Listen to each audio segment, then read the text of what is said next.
Hi, everybody. Another Thursday night. We have just a few questions, and just need to thank everybody for sending questions in who send them in. You can always use more, always. And here's one from Toshi. And he says, I had a question about the feet. I know you said that the feet can potentially transmit the personality, but also that they can be very powerful for transmission of energy for growth or help. What is what are your comments for working with energy of the feet? First of all, let me just talk a little bit about the feet. If you realize you're walking on them all the time, therefore they're stimulated all the time. And in a kind of a way, there's a level of engagement in terms of the animal construct that is lower than the feet. The feet become in alignment with a crown center below your feet. So therefore, feet are in alignment with crown centers uh, above, which is this one, the top of the head, and others that may be above your head. So that is a traditional way of looking at things. Another way of looking at things is that all of these chakras are interdependent. All the sequences of chakras are interdependent and multidimensionally related.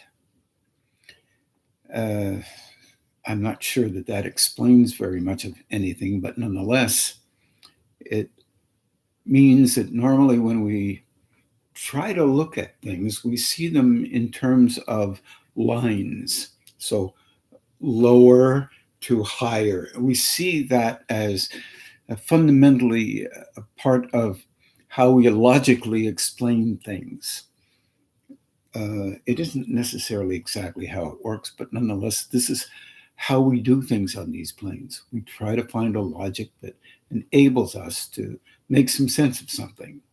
And we've done that with the chakras as well, and we will continue to do that because, or Zephyroth, because it's in our nature to explain things in a logical manner relative to how we believe logic is. So when you say multidimensional, it really means on different levels of expression beyond, let's say, the ones we think we know about. And that includes spiritual levels because obviously we believe we know something about that. And in fact, we may know very little, but it doesn't matter. We know where we are and how that fits in our cultural engagement with the words we use. So, okay. It's a bit of a dilemma because in traditions like the Muslim tradition, the Buddhist tradition, the Hindu tradition, the Taoist tradition, feet are looked upon as in a multiplicity of different ways.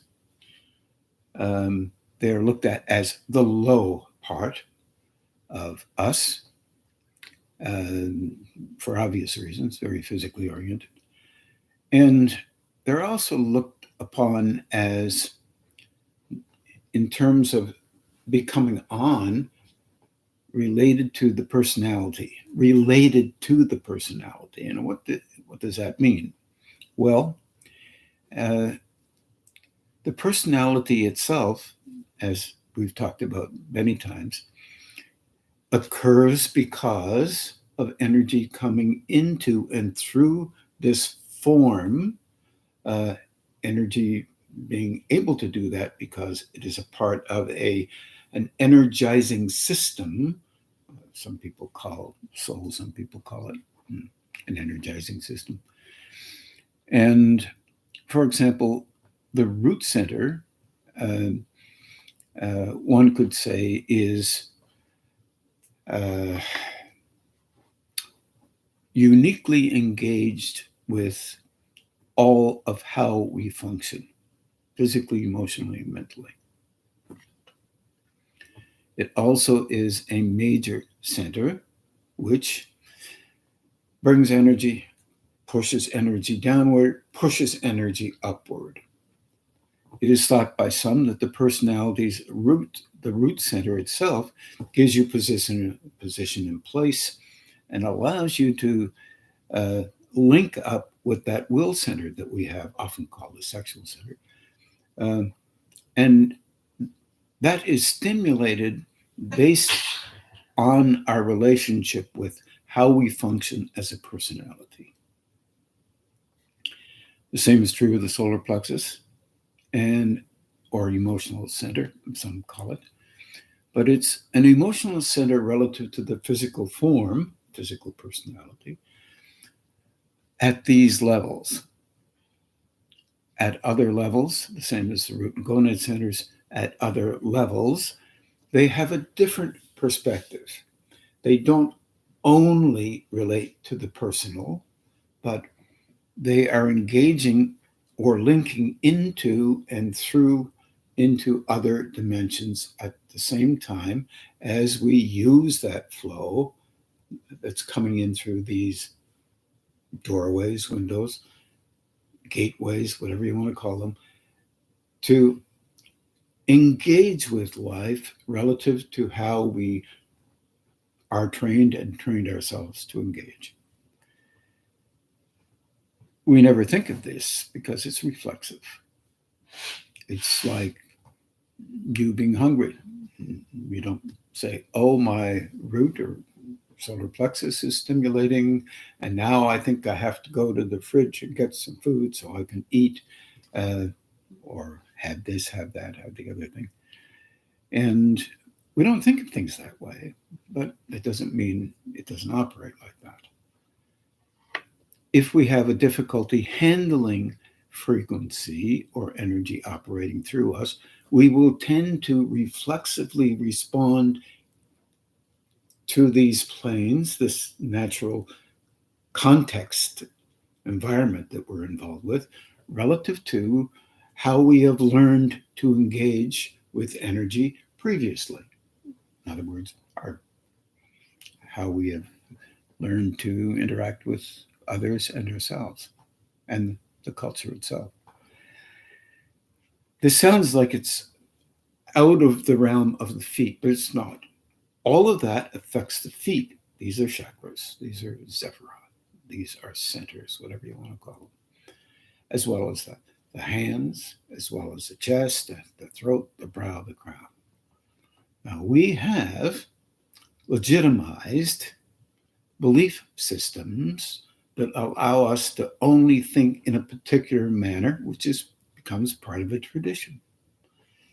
It doesn't mean the traditions are wrong if they don't actually work exactly the way we set things up, but it's a kind of logic that we have used to try and figure things out so we feel content about the value that we place on what we believe. And that is a must for us as we grow until a perception begins to occur within us that allows us to think slightly differently than we could before. And then we add things, we broaden things out, we stretch them a bit.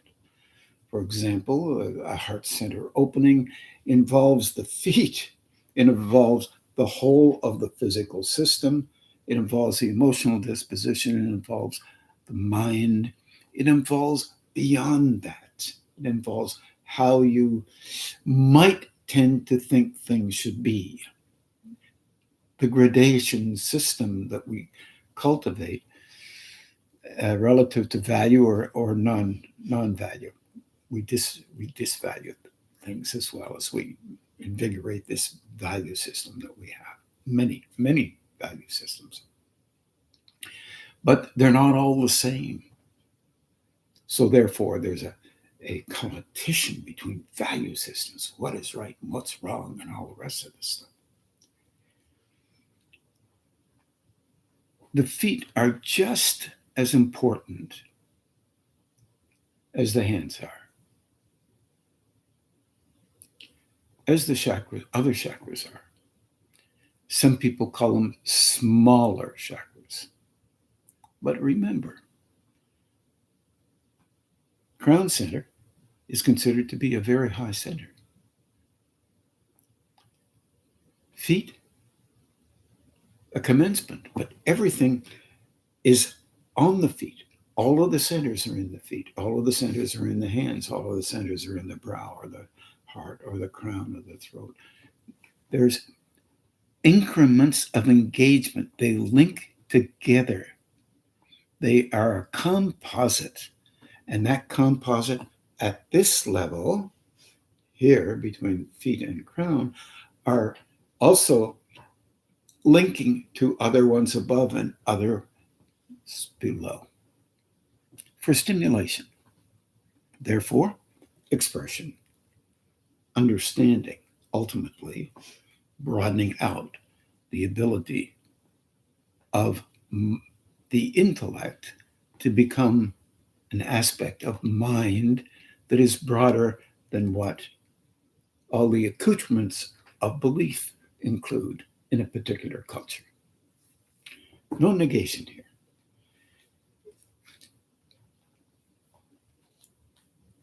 In the older traditions, the teacher or yogi didn't like another person's feet pointed at them because it was related to transmission. I have a little bit to say about that. The intensity of the root center can be extremely strong in a relationship. For example, all of us who are listening here will have responses to some of the things that a person speaking would say. That response, relative to the solar plexus and root centers, will transmit to the feet because it's focused on a construct that relates to an internal belief system that an individual has. What it decides things are like, what it believes things should be like, what it's heard, what it's read, what it's this, what it's that. That's fine. That's what we do on these planes. But when that is transmitted, a being who's able to perceive will have information about that individual that she or he does not want to have. Doesn't want to know all the details of how they think. More interested in how they could be helpful to that individual. So one of the ideas that are really important in this particular thing, this discussion, relative to the feet, relative to any chakra, is that if a person has knowledge of themselves and how they really are inside, not how they express to others, that's fine. That's cultural stuff. And it's individual stuff, independent stuff. It's how their belief is true and all the rest of the stuff. Whatever it is, doesn't matter. It makes up this level of consciousness. That intensity is transmitted, and it has an effect that is, if a person has awareness, then that person has to do something to help that energy to be returned to the other individual in a gentle way, a gentling way. And that disturbs the individual who sent it. They have to be defensive about what they believe is true because its energy is coming back relative to a broader purview, and that individual may not be ready yet for it.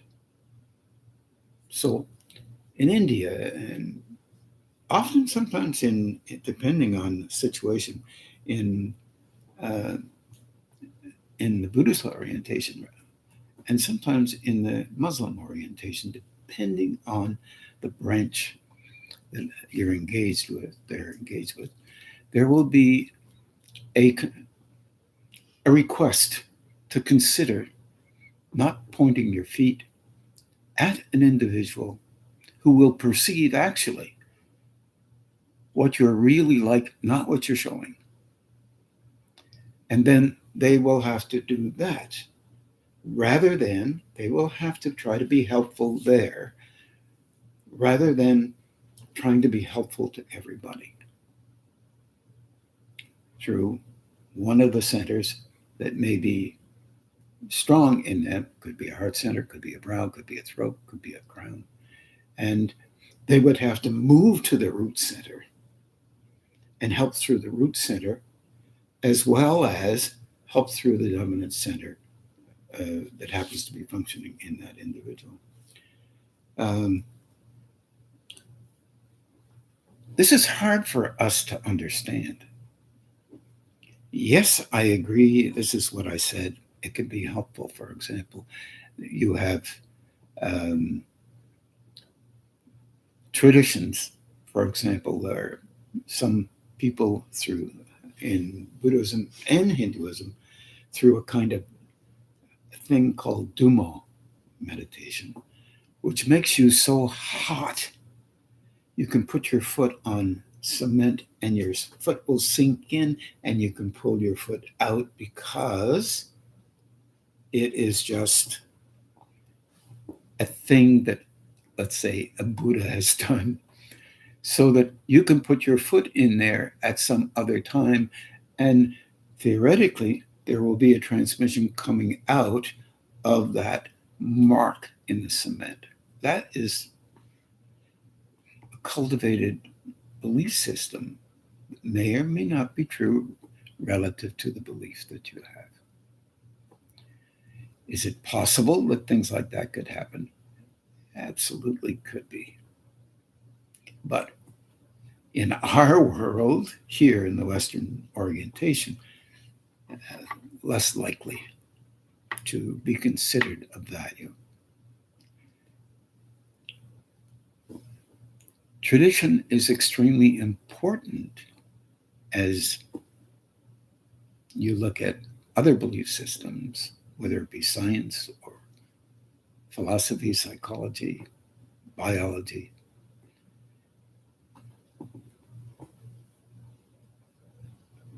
When you're doing things, we learn things in incremental processes. There's an incremental process before a new dialogue can begin. One begins to understand certain features of a science, for example, and believe them to be true. And then someone goes ahead and then comes up with a different idea, and therefore now we have to consider it differently. I was born in 1937, and back when I read my first science book by a gentleman by Mr. Thompson, very interesting about, I think I was in grade 5, and I thought, wow, this is how the electrons work. Wow. And the options you could look at was Bacon and Newton, and you could look at these works, and they would hold you in good stead. And then some guy comes along, and then called Einstein, and changes a few things. Yeah. Doesn't mess up the past, because under certain conditions, all of those rules are functional. On other levels or conditions, a different way of perceiving, recognize that under these circumstances, this was true. Under those circumstances, something else is more true. I was talking to back in the early 70s, I was engaging with a person who was purported to be 100, and I think he said at the time 127 years old. He's pretty old, all right. He had oxygen on his face from time to time. He was let's say a holy man. He happened to live in Philadelphia at the time, and he was from the Naqshbandi group of the Muslim background. But he had the capacity to perceive energy coming into him. So his rule was, don't point your feet. Not because it's bad, but because I have the perception of knowing where it comes from. And I am under obligation to work with that energy as if it were my own. And therefore my focus is not on everyone, it's only on you. So if you could be less personally focused and realize that others under these circumstances need as much help as any, then I will do my best. That kind of thing was what he did. I realized that everyone wants extra special treatment and wants to believe that they're extra special. And when we read material about using your feet to focus on things, as I remember Nityananda did actually at one particular point, no longer alive, but very powerful yogi. But he also used his eyes, his brow, and then at one point didn't use his feet because he realized that he was pushing himself, and some could not handle himself. So instead, he used his brow, his heart center, and made himself quiet inside. Others have learned this through experience. It's helpful to understand that all the help we need can be given in ways that we don't really quite understand. Because we live in a culture that is focused on whatever they can glean from anything and everything becomes theirs if they happen to have it in their domain. And this is one of the realms of difficulty that the West faces in relationship to its selfishness. It's cultivated engagement with personal value. It's very difficult for us here in the West. Competition is huge. It's becoming similar in other countries where it wasn't like that before, except in some domains, especially in the domain of making money. And this is very difficult, but it depends on whether you're really sincere about actually growing past the level of engagement that you believe, with higher states, that you believe is coming into you because you're great. If you can handle backing away from that, you get much more help. You begin to notice how you really are inside, and you begin to get help with not judging yourself and there's a kindness and respect for all life, whether it be animal life or trees, or whether it be higher engagement with higher levels of life.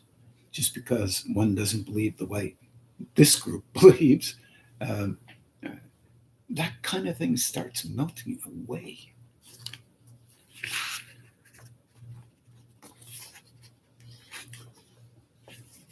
It's so valuable to begin to understand that there is something beyond what we come up with as an individual related to boundaries that we set up within ourselves, for ourselves, and relative to others. Very, very important level of engagement when you're trying to understand the depths of capacity that a person can be involved with if that person is watching it occur versus thinking it's them that is using it. The wielding of the feet can be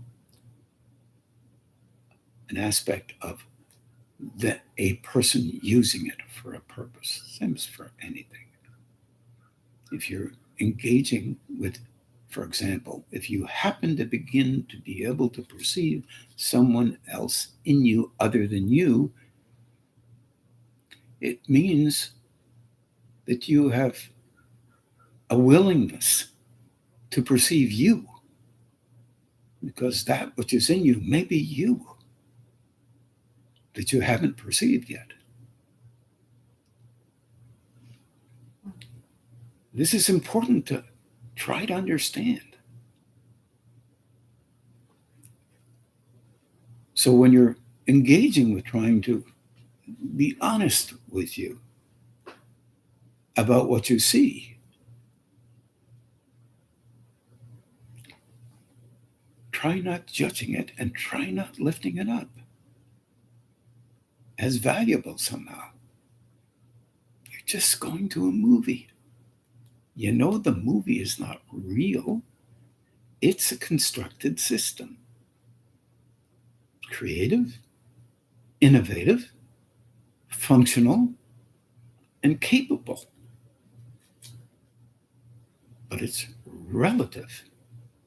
It's a kind of semi-reality. However, when you start perceiving you and what would be natural for you in the way you look at life, because that operates through every chakra, every one, and then suddenly you start to see, this is how I am. Okay, I got it. This is how I do things. All right.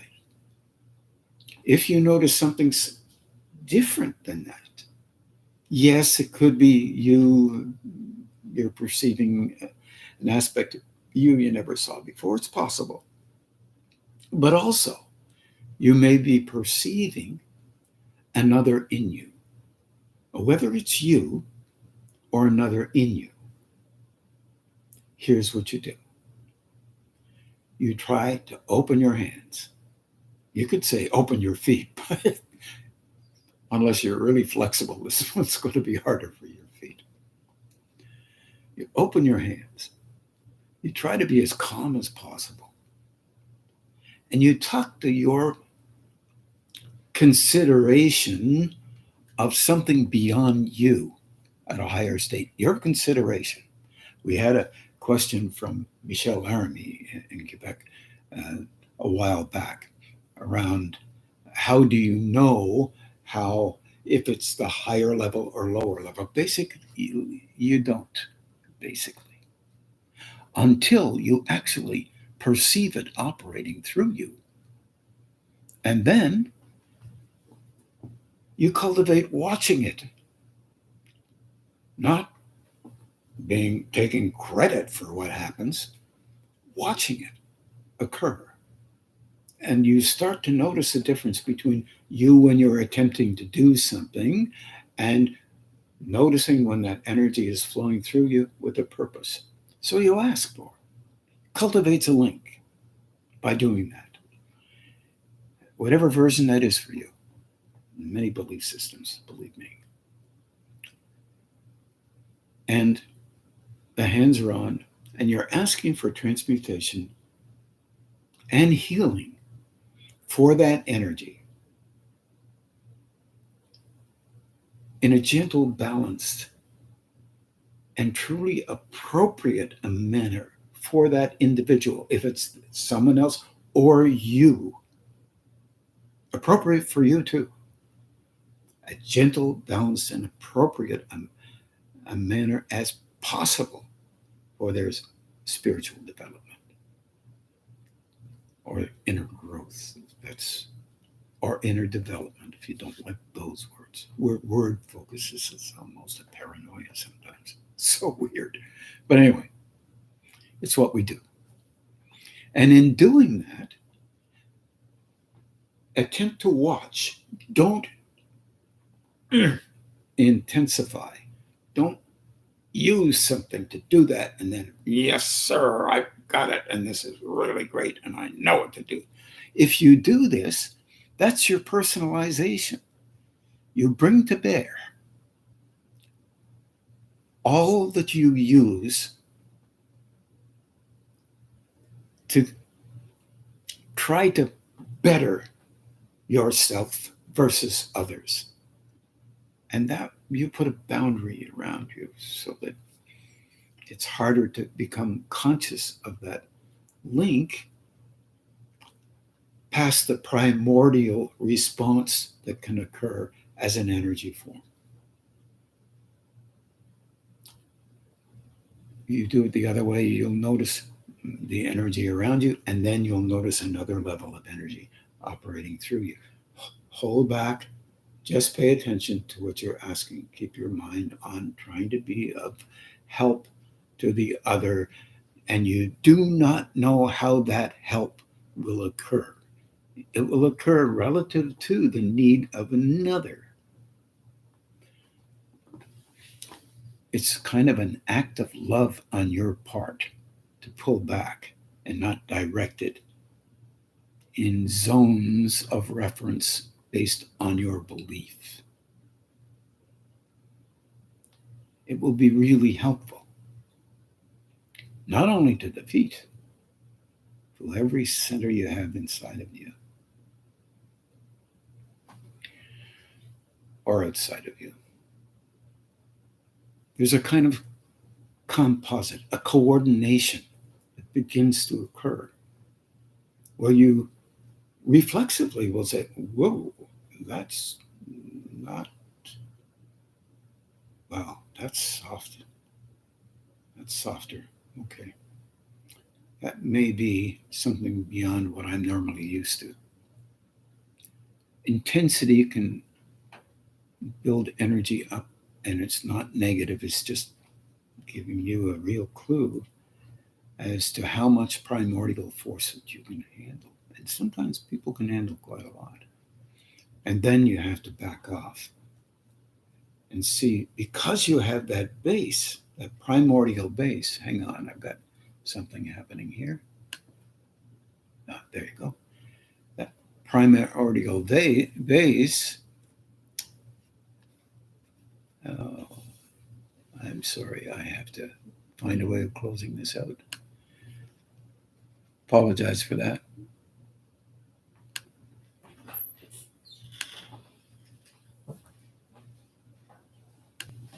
It's Adobe wanting me to change my Adobe form. Sorry about that. So that primordial base, which is in us all, and it's an aspect of love. It's deep in everybody. Everybody. I don't care who it is. Your most miserable enemy. It's in them too. It's in there because they are growing through them and you are growing through you. It's in there relative to you. It's in there relative to them. And they are moving through them. And the only way that they can possibly do that. When we have ideas in our own mind, this is natural. And we tend to cultivate those ideas because it makes us look valuable somehow. When you're doing it the other way, when there is a flow of energy operating through you that can engage with you in a way that enables you to be able to express yourself beyond the scope of your personality's orientation, but with the personality lucid and functional, then these yogis or yoginis or people who can handle these systems are being taught as well as they are being helpful. A different understanding. I have to look at this, sorry, Toshi, to see it. If I may have put something else down there. One of the notes that I put down, we can handle better small increments of development at a time. And we do that because that higher state doesn't want us to annihilate this thing we call personality, but it's trying to help us to understand that through small increments of growth, which are sometimes really effective and a little bit difficult to handle sometimes very beautiful and soft and gentle. These increments are there so that we can internally understand them, attempt to ask questions like, okay, what was that? And I've never had that experience. Why does that happen like this? Oh, first of all, you think this way, and then you think another way, and then another way. And finally, you begin to understand a little bit broader than you could before. And that is real, and perceive beyond the typical 5 senses that are extended in terms of parapsychology. It's not about the individual becoming extra special. It's about the individual linking up with the higher state. That's they're 2 different things. Both can occur, but often when one occurs, the individual places a handle, a hold on that because it gives them a sense of value. This is natural in our world. This is not negative. It's natural. What's not natural is the link up with a higher state. Link up with the personalized version related to the imagination is natural in our world. We're trying to understand stuff. That's a tool to help us understand stuff. It's okay, but small increments of growth beyond that enable us to understand that there's something else afoot as well. Great. And no, pardon me about that afoot. I didn't quite mean it quite like that. Let's see. Yes, part of the idea of not pointing your feet in the direction of someone who can perceive a little bit is that you're being respectful to that person, but you're also being respectful of yourself. One day you will know the difference. You will know that it's uncomfortable because you will have to recognize that the other person is in you and you are acting a bit like them, and you must help that to be okay with moving out of you, additionally trying to be of help to it. And therefore, you're also then, by doing that, helping you to perceive and understand differently the relationship that you have with others. In terms of walking even down the street, when someone looks at you, they are in you. Some of you already know this instinctively. I'm not talking about being really totally conscious of this. Someone walks down the street and there's a couple of people there and they look at you because you're kind of attractive, and then all of a sudden your head turns in their direction. You don't know why, but then you see them looking at you and they wave or something, some silly thing. And then you become kind of titillated or very angry because they shouldn't be doing that. Whatever. Perception was a thing that occurred unconsciously. And when it occurs consciously, the other person is there physically, emotionally, and mentally. This is a different state. It's a link up state with a higher state. And you're meant to be of help then. I know increments of growth, right? So, and that was relevant to your unconscious and conscious reflexes. Okay, anything else here? Experience and conscious matter. You're working towards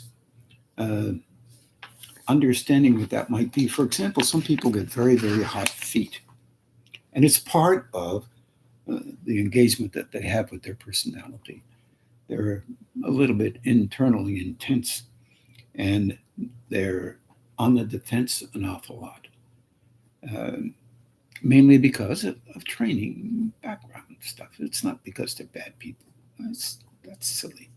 It doesn't make any sense. But if you can attempt to do some balancing on it, you'll open your hands and put your hands down to your sides, roughly about 3 or 4 inches past the knee on the upside towards your hips. And you do that try it about 1.5 feet, and then you can tighten it up and bring it in closer. And if you're becoming a little bit aware, you'll notice a difference in your feet when you do that. Then you have to roll it over, roll those hands over with that little finger. And it's pointed up there about 3 feet above your head.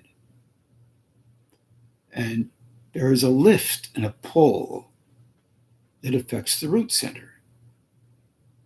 Then when you notice the root center, or maybe the kidney area a little bit more intense based on the root center, draw your hands up and put your hands right above the hips and soften down, and you're trying to let those hands work on their own, letting a higher aspect operate through them. So what you're trying to do is you open the hands, put the hands there, and don't go like that. Let it go. Go soft. Please give me a hand with this. You're trying to link up with that higher state. Roll the hands over. Go about 6 feet above your head. And when you do that, you'll notice the energy going past your head, above your head. And stay with it, stay with it, stay with it, stay with it.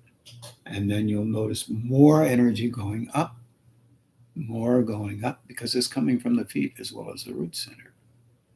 And it will drag upward. And then if you can notice it touching just above your head or at the top of your hairline, start doing a pump. Just let it go. Let your head come down and pull back on the lowest part of the neck as slow as you possibly can. You don't pull your head up. You pull back on the lowest part of your neck. And suddenly, as your body straightens up, then suddenly your head will come up. And if you do that a few times, then roll the hands down and push into the ground. Touch your legs about halfway between the knee and the hip. And be aware of the fact that you're still doing a pump. And it will help those feet to be less stimulated at that time. Remember, the natural tendency of the root center is not to lift the energy upward, but to pull it down. Natural energy of the solar plexus and gonad center is not to lift it upward, but to pull it down. Because you live on these planes, to function well on these planes, you build intensity, and that's what it normally does. To release that intensity, try to do what I just said. It might be helpful. And don't be nervous about if you forget. Just remember when you can, and then just put your feet on the ground best you can. Redirecting towards the root is the same thing. You can bring the attention from below your feet to behind your knees, upward to the root center, and from the root center up to the top of your head. You may notice in doing that your shoulders come on a little bit and your arms are stimulated because it's trying to link feet and hands stronger. And crown center and top of your shoulders stronger. Then you'll notice the neck area and then the brow, you're turning the system on.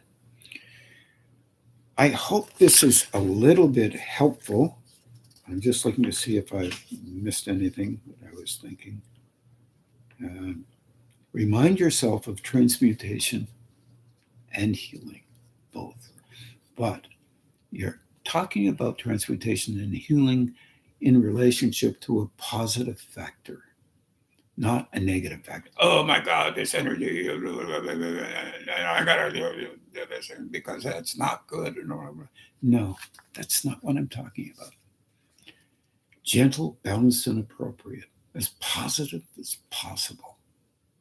Your intensity, whether you know it or not, has wings relative to your emotion and your focus on others, on your thinking and your focus on others. As silly as it sounds, there is a reflexive movement in that direction, in the direction of how you're thinking. Try to soften it down the best you possibly can. And I wish you really very much well on that one, because it is important.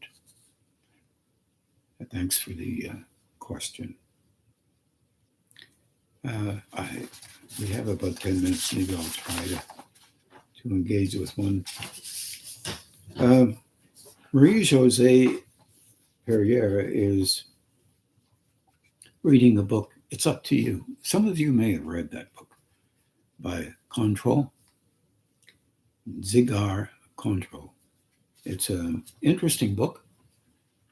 And I think it's part of the, if I can remember, Dzogchen, I don't think I'm saying that right, area of Buddhism. And he is talking about, she says, when he says, this is the face of our natural state, free from the struggle to become what we are not.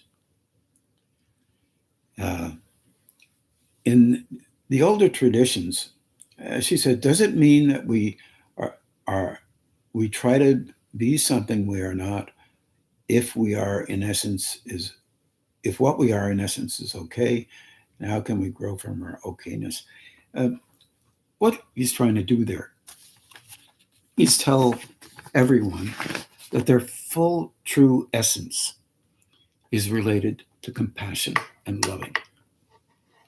That flow of energy that you use for the purpose of constructing a formula, an identity, a personality, is true loving energy.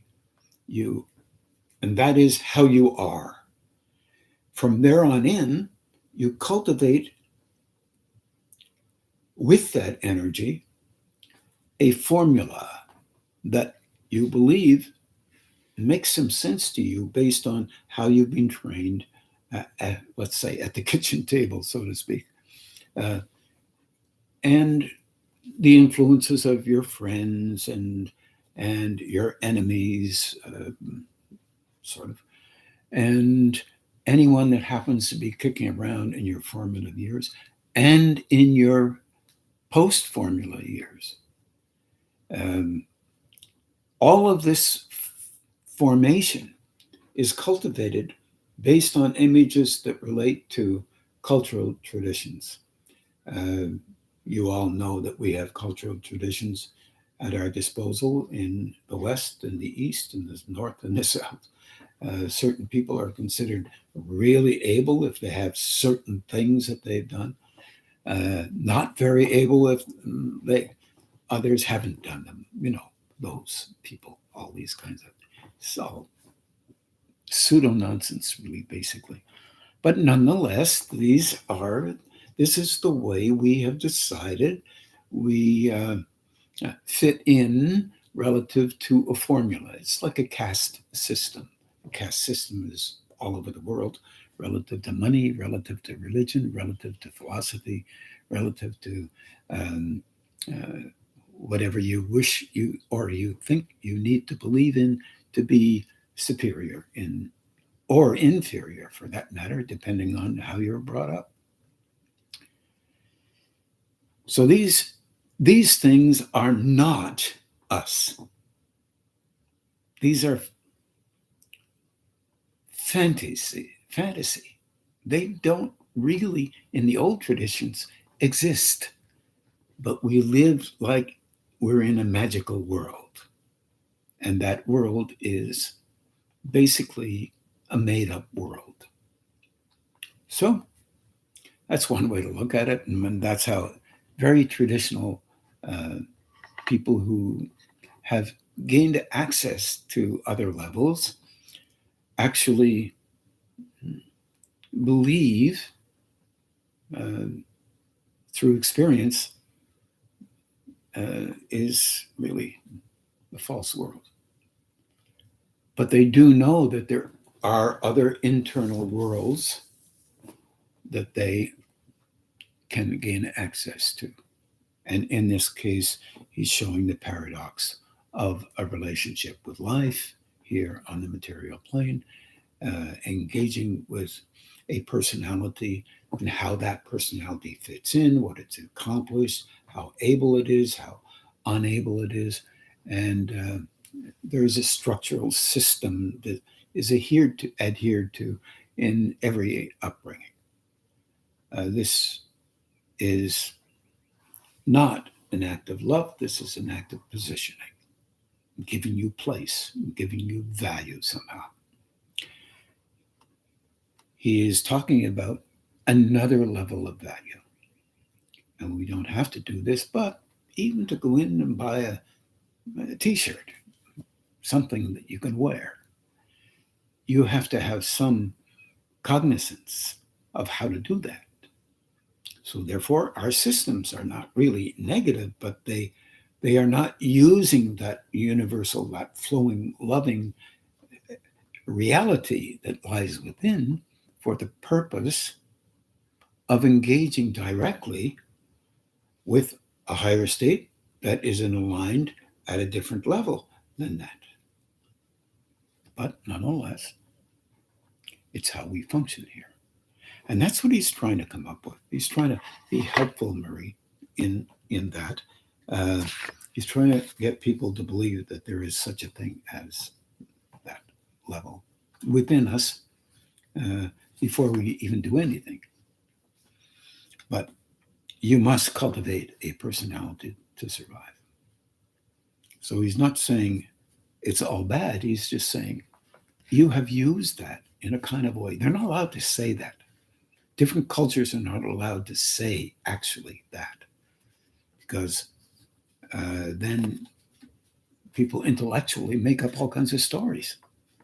I have that, and this is this, and that is that, and therefore I am the more superior growing person. And that's all nonsense. But nonetheless, we have our incremental way of looking at culture as well. We'll say, if you are this way and that way, you must be spiritual. If you are not, you're not. And we do all kinds of things, all kinds of judgmental orientations. Some of these folks that have lived in the mountains for years, if you met them, you would just see an old ragamuffin, not give them any credibility whatsoever. And you would be truly cultivating a mistake, to say the least. But what makes them practical in the world? I mean, what? How can we just consider them worthwhile? And they are sometimes considered the backbone of a world in progress towards a developmental stage which it cannot really anticipate. I think what I'd like to do is leave that right there. And just in case you're thinking, Marie, that you will lose that I-ness of you, you won't. And don't worry about that part. We need to maintain an engaging system that can be helpful in our relating to others and relating to life. At the same time, the investigation of higher states is not relative to getting a red star or a blue star or a green star, depending on what you believe is the best kind of star, or a gold star, sorry, I would point out. It's based on being internally engaged with a kind of service that is helpful to others without necessarily getting very much recognition. This one's tough for us, very hard. I wish you well. Thanks, Toshi. Thanks, Marie Jose. And we're just going to meditate now. Probably meditate for 45 to 55 minutes, something in there. Have a good meditation.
Now we'll just begin to do the balancing and grounding on your own. I wish you well. Have a good evening. Take care of yourselves.